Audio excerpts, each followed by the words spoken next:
Assalamualaikum warahmatullahi wabarakatuh.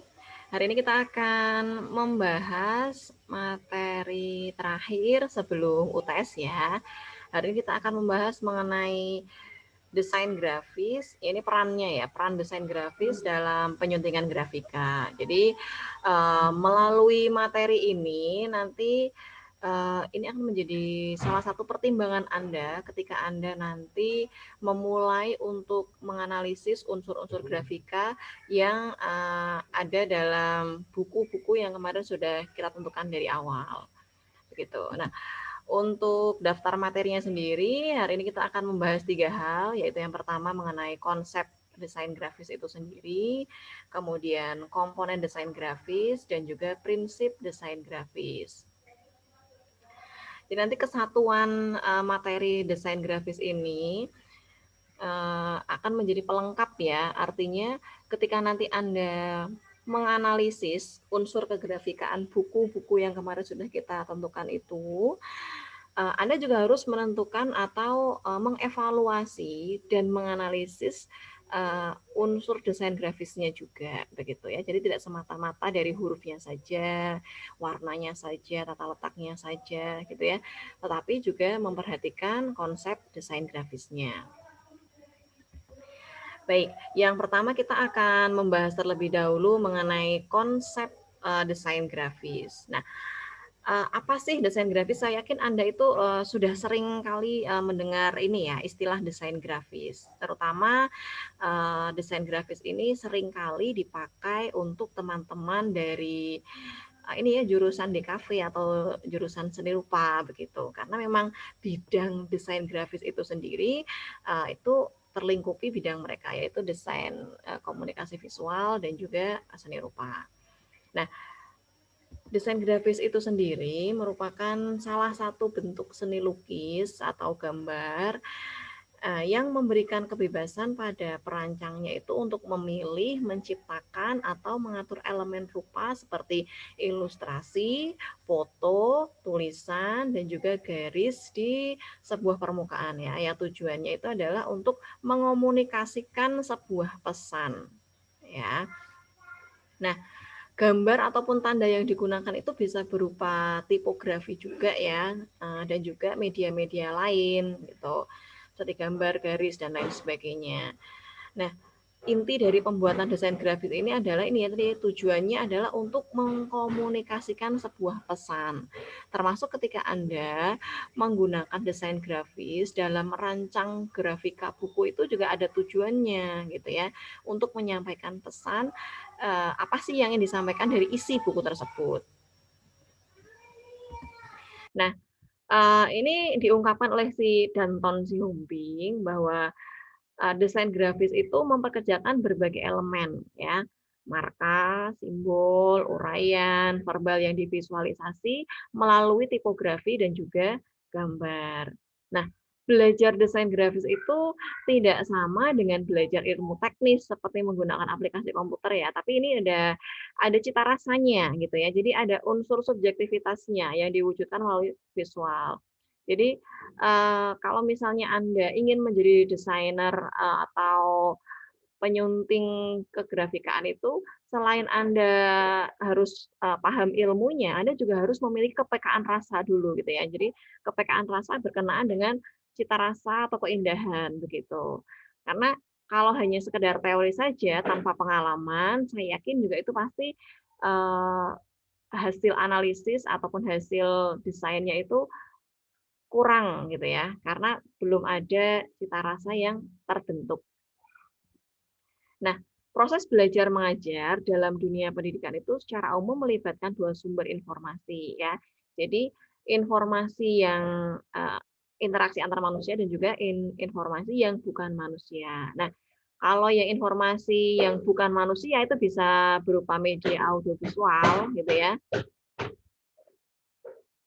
Nah, sedangkan untuk media yang interaksi antar manusia, itu sifatnya lebih subjektif ya. Jadi nilai-nilai yang ada di masyarakat. Karena ini mempengaruhi ya, nilai di masyarakat itu mempengaruhi pemaknaan seseorang terhadap sebuah desain.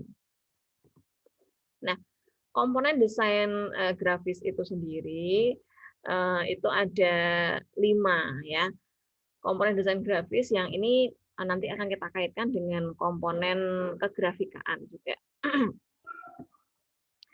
Jadi yang pertama komponen desain grafis itu adalah garis ya.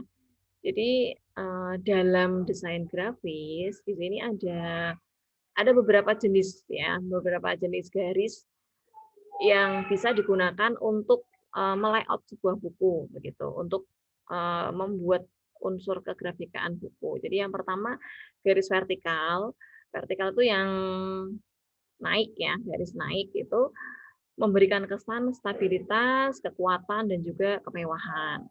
Kalau garis horizontal, horizontal itu yang datar, itu memberi kesan sugesti ketenangan atau hal-hal yang tidak bergerak. Kemudian ada juga garis diagonal itu garis miring itu ya, memberikan kesan tidak stabil atau sesuatu yang bergerak, ada kedinamikaan. Kemudian untuk garis kurva itu memberikan kesan anggun atau halus. Nah, dalam dunia desain grafis atau dalam dunia tata letak kegrafikaan gitu ya, garis ini berguna untuk gitu ya. Jadi yang pertama untuk memisahkan posisi antar elemen. Jadi misalnya Anda ingin memisahkan antara materi dengan pertanyaan dalam sebuah buku teks gitu ya. Atau Anda ingin memisahkan antara subjudul dengan pemaparannya. Itu kita bisa menggunakan garis.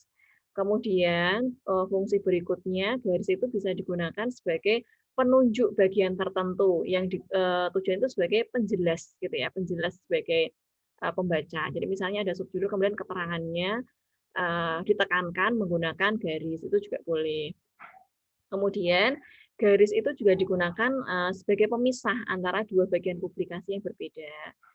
Tadi ya, jadi misalnya, antara subjudul dengan penjelasannya, begitu.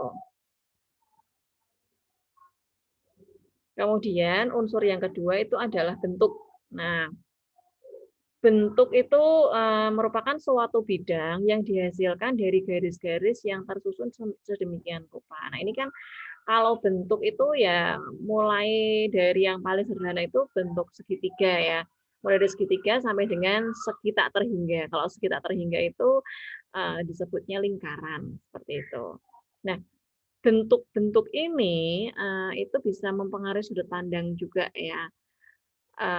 Ada yang memaknai misalnya kalau segitiga itu diartikan sebagai lambang trinitas seperti ayah, ibu, dan anak, tapi ada lagi yang mengartikan segitiga itu sebagai, lambang feminisme. Jadi semua itu bergantung dari, budaya dan juga geografis, seperti itu.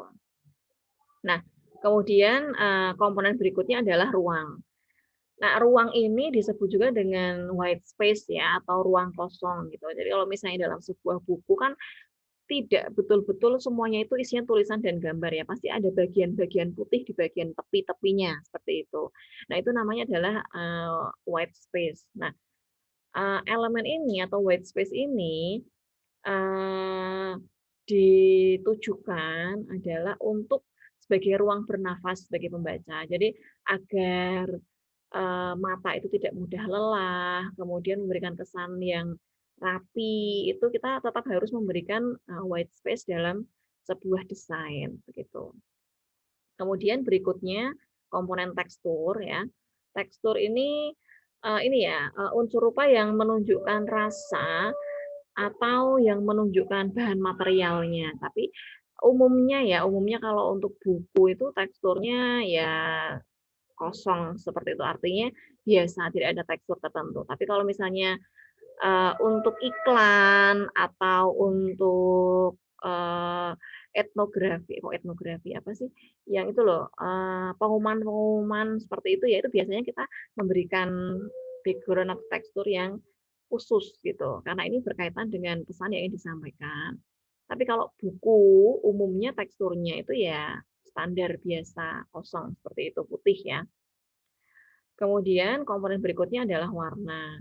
Nah, warna ini, terutama untuk buku-buku yang memang ada warnanya, kan ada buku hitam putih dan buku yang berwarna gitu ya.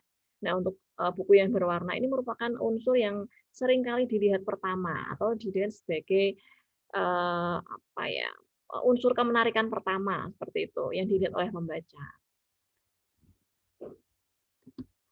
Nah, kemudian prinsip desain grafis, di sini ada beberapa kriteria yang perlu diketahui oleh seorang ini ya, seorang penilai unsur kegrafikan. Nah, prinsip inilah yang nanti dijadikan sebagai pertimbangan untuk melihat apakah desain yang sudah dibuat, desain yang sudah jadi dan dipasarkan kepada pembaca itu sudah layak atau belum, sudah sesuai atau belum, dan apakah tujuannya tercapai atau tidak itu dilihat dari sini, gitu ya. Jadi ada 3 hal yang nanti akan kita lihat dalam prinsip desain grafis ini. Jadi yang pertama adalah unsur 3F, yaitu fungsi desain grafis, format desain grafis, dan juga frame desain grafis. Kemudian unsur 3M yang maknanya adalah menarik, memikat, dan juga menimbulkan keinginan untuk membeli atau membaca.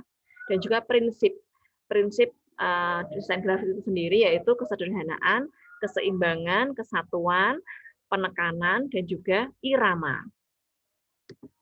Nah, fungsi desain grafis ini apa namanya, kita jadikan sebagai pertimbangan ya. Jadi apakah desain yang sudah dibuat itu sudah berfungsi sebagaimana mestinya gitu. Jadi apakah pesannya itu sampai gitu ya. Jadi desain grafis itu bisa berperan sebagai media penyampai pesan. Ini sudah kita bahas berkali-kali ya, bahwa desain itu menyampaikan pesan gitu. Nah, dalam pemakaian perancangan desain, ketika seorang desainer itu menggunakan perancangan desain yang tepat, gitu ya, efektif dan juga efisien, itu dengan mudah masyarakat itu akan menerima. Karena apa? Pesannya itu tersampaikan dengan jelas. Nah, jadi kalau misalnya ketika Anda melihat sebuah desain di dalam buku, gitu, Anda lihat dulu apakah pesannya itu tersampaikan dengan baik ketika ada desain ini, begitu. Kalau sudah tersampaikan dengan baik pesannya berarti bagus, gitu ya. Tapi kalau masih membingungkan, ya berarti ini masih perlu dievaluasi. Apa yang perlu dievaluasi? Gitu.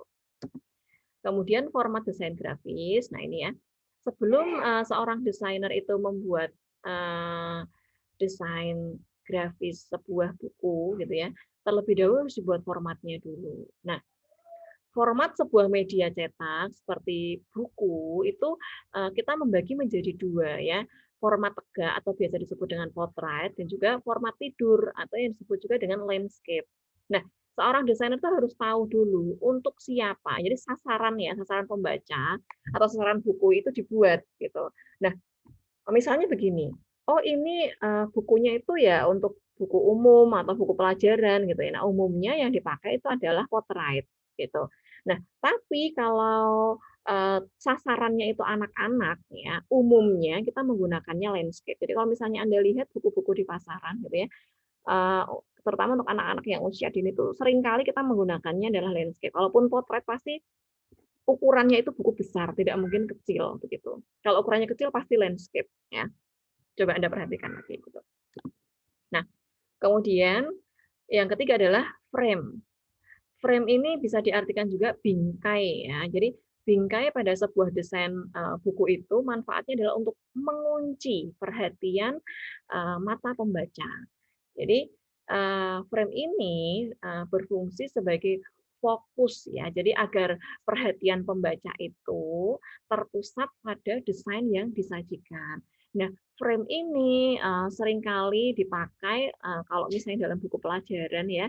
Jadi misalnya untuk frame rangkuman kayak gitu kan biasanya ada frame-nya khusus atau misalnya bagian-bagian khusus untuk menekankan informasi penting juga biasanya ada frame-nya begitu. Jadi ini fungsinya tadi ya mengunci agar fokusnya itu pada bagian yang ada di dalam frame tersebut. Nah, kemudian unsur 3M yang pertama itu adalah menarik perhatian. Jadi sebuah desain grafis yang bagus itu ini menimbulkan subjektivitas ya, itu harus menimbulkan rasa tertarik dulu. Jadi ketika Anda melihat desain sebuah buku, tertarik tidak Anda? Wah, ini kayak menarik nih, warnanya bagus, huruf yang dipilih itu sesuai, misalnya begitu. Tata letaknya ini cocok dipandang mata. Nah, itu memikat perhatian. Ketika menarik perhatian, kemudian berikutnya memikat perhatian. Jadi rasa tertarik tersebut akan meningkat jadi terpikat. Nah, menimbulkan selera baca itu jadi ingin memiliki gitu ya. Lalu karena ingin memiliki berarti untuk ada keinginan untuk membeli begitu. Lalu prinsip dasar desain grafis yang kemudian ini menjadi pertimbangan ya ketika Anda nanti menilai unsur kegrafikaan, yang pertama itu adalah kesederhanaan. Nah, prinsip ini banyak disarankan oleh para pakar desain grafis ya. Nah, jadi fungsinya itu adalah untuk memudahkan pembaca memahami isi pesan yang disampaikan. Nah, kalau penggunaannya itu misalnya ya penggunaan huruf itu yang biasa, artinya bukan huruf-huruf yang memiliki ornamen-ornamen tertentu atau huruf-huruf yang rumit itu atau yang memiliki sulur biasanya tidak dipilih dalam unsur kesederhanaan ini ya. Kemudian prinsip berikutnya adalah keseimbangan. Nah, maksudnya itu adalah keadaan atau kesamaan yang biasanya itu menimbulkan kesan seimbang secara visual ya. Kesan seimbang secara visual ini bisa diungkapkan melalui ini ya pembagian tata letaknya dan juga pembagian sisi mana sih sebelah mana yang harus ada gambarnya, sisi sebelah mana yang harus ada garisnya, sisi sebelah mana yang harus ada tulisannya itu harus bisa dibagi dengan seimbang gitu ya. Nah, unsur keseimbangan sendiri ini nanti kalau misalnya seorang desainer itu bisa memberikan kesan yang bagus dan seimbang, itu pasti kelihatan buku itu dinamis gitu ya, bagus dilihat gitu, tidak mereng gitu ya. Istilahnya ketika orang melihat dalam sekali pandang itu terlihat wah rapi begitu, karena seimbang tadi. Kemudian prinsip yang ketiga adalah kesatuan. Kesatuan di sini adalah kohesi, konsistensi, ketunggalan, atau keutuhan yang merupakan isi pokok dari sebuah komposisi. Kesatuan di sini artinya begini ya, ketika ada gambar, ketika ada tulisan, kemudian ada garis dan unsur yang lainnya itu saling mendukung, begitu. Memiliki pemaknaan yang sama, yang tujuannya nanti tersampaikan dengan jelas, begitu. Kemudian unsur atau prinsip berikutnya itu adalah penekanan. Nah, penekanan di sini berfungsi untuk menarik pembaca sehingga mau melihat dan juga membaca bagian desain yang dimaksud. Nah, penekanan ini bisa dilakukan dengan beberapa cara ya. Misalnya yang pertama, itu menggunakan tadi ya, memberikan kotak pada sebuah teks, itu bisa. Kemudian bisa juga dengan membesarkan ukuran huruf gitu ya. Jadi misalnya judul dibesarkan, itu berarti oh ini ada yang ditekankan di bagian sini. Atau menggunakan bentuk huruf yang berbeda dengan teks yang lainnya, itu juga bisa. Kemudian bisa juga dilakukan dengan ini ya, melalui pengurangan ukuran serta kontras antar tekstur. Jadi sebetulnya tidak harus dibesarkan atau dikecilkan ya, tapi ini yang perlu diingat bahwa ini dalam sebuah karya desain itu memang perlu adanya hal yang ditekankan, gitu. Ada hal yang ditonjolkan. Tapi bukan berarti semuanya itu harus ditekankan, ya. Kalau semuanya ditekankan berarti tidak ada yang menonjol, gitu ya. Misalnya ini di dalam ini ya salindia yang Anda lihat ini ya, ini kan ada yang ditekankan itu saya berikan warna biru dan juga merah muda, gitu ya. Artinya bahwa ini adalah nomor 3, prinsip yang ketiga dan prinsip yang keempat, gitu. Kalau misalnya ini kan saya bedakan ya, hurufnya warnanya putih, saya berikan kotak gitu ya, menandakan bahwa ini adalah harus Anda perhatikan bahwa ini adalah unsur yang ketiga dan unsur yang keempat, seperti itu. Kemudian yang kelima itu adalah irama. Nah, irama ini maksudnya adalah pengulangan unsur pendukung karya seni. Nah, ini diwujudkan misalnya begini, ketika Anda melihat desain grafis atau kegrafikaan sebuah novel ya, misalnya gambar depan covernya itu ada gambar burung misalnya. Nah, nanti kemudian kita buat seirama misalnya pada masing-masing sudutnya, selain konsep huruf, bentuk huruf yang sama juga misalnya diberikan ikon burung gitu ya, dibentuk sebagai sebuah keseragaman dengan cover depannya begitu. Gitu ya teman-teman ya. Jadi desain grafis ini menjadi pertimbangan ya selain teori-teori yang aspek-aspek yang kemarin sudah Anda pelajari sebelumnya. Gitu. Terima kasih atas perhatian Anda. Jika ada yang masih belum dipahami, nanti bisa ditanyakan melalui forum diskusi. Terima kasih. Wassalamualaikum warahmatullahi wabarakatuh.